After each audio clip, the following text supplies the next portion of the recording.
Okay, first thing I want to say about grades is never self-select out of applying to a graduate program. I see students do this. They're like, oh, I can't go there. My grades are so-so.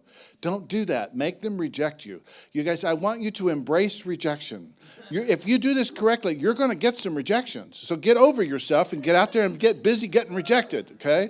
I have some weird research that shows that the highest ranked school that rejects you is a better indicator of your lifetime income than the school you actually attend.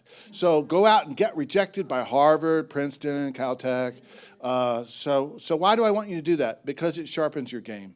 Okay, if you do a reasonably good job of applying to those places, you're going to do a good job everywhere else. And so, but also you get in.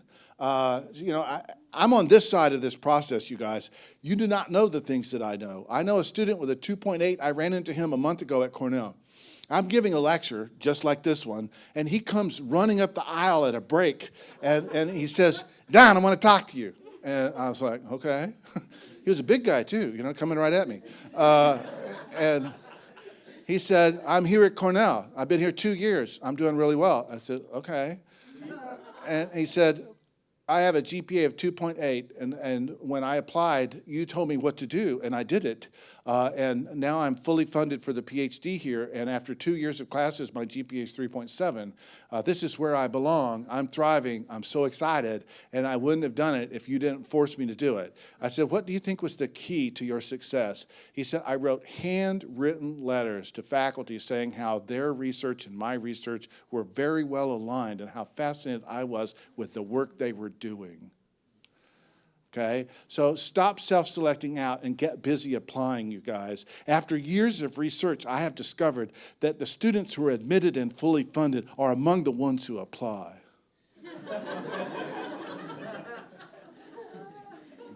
I can prove it. Okay, so how do you talk about your grades? If you need to talk about your grades, first of all, you get your transcripts out and sit down with your academic advisor and say, what would my GPA be if you look at it this way? What would be my GPA if you look at it that way? And you start to look at your GPA in multiple dimensions. Take out your worst semester. Take out your worst year. Take out your freshman year. Take out the grades you made before you declared your current major. All of those are going to result in a different GPA. You want me to model this? Just say yes. Yes. My GPA after the freshman year, I had some trouble adjusting to college, but then I did learn how to study and knuckle down. My GPA after the freshman year is 3.7 in the major. Now, if you listen to that really carefully, I didn't just get rid of the freshman year. I got rid of the freshman year and reported only my GPA in the major. If you do this, you can really change numbers, you guys. You can change a 2.8 into a 3.4. A 3.4 is competitive everywhere. A 2.8 is a big challenge. Are you with me? Okay, you want more? Okay, my GPA, except for the second semester of the sophomore year, when I had some problems, which are now fully resolved, is 3.6 in the major. Did I say what went wrong with the second semester of the sophomore year? I didn't even tell them. Okay, my GPA, since my learning disability was diagnosed and I had some accommodation, has skyrocketed. Last semester, it was a 4.0. Report your GPA in these models, and then due to a phenomenon that the psychologists know called priming. Okay, people now see you as a 3.7 major, a 4.0. It's in their brain. They can't get it out. And it works. It's really, really, really effective. The weird thing about priming is it works even with smart people. And what's super fascinating about priming, it even works on people that know you're doing it. So it works. Yes, doctor. Yeah, that's a good question. If they have a question, it's usually 8C. Is there any reason that your grades and scores do not reveal your true potential as a scholar? You put it on 8C. But I recommend you put it in your essay. And I'm going to be blunt. If you're applying in STEM, you put it right near the top. Don't fool around. Put it like paragraph 2. Concerning my GPA, you may be concerned.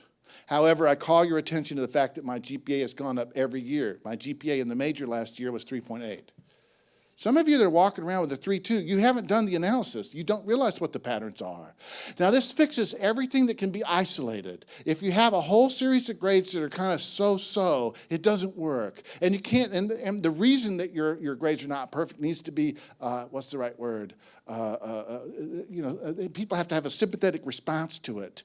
So you can't say my grades would be much higher if I weren't so lazy and I didn't smoke so much pot. Because that's like an ongoing issue with you. And if you would just stop doing that, you can say, since I gave up pot, my GPA has gone way up. Last semester, it was 3.9 in my major. So I'd like to know how I would go about saving this. Okay, so I have a 4 point for the last 4 or 5 years. Yeah. But before I started that was my college experience Yeah. like 20 years ago. Yeah. And I only had like a 2.8.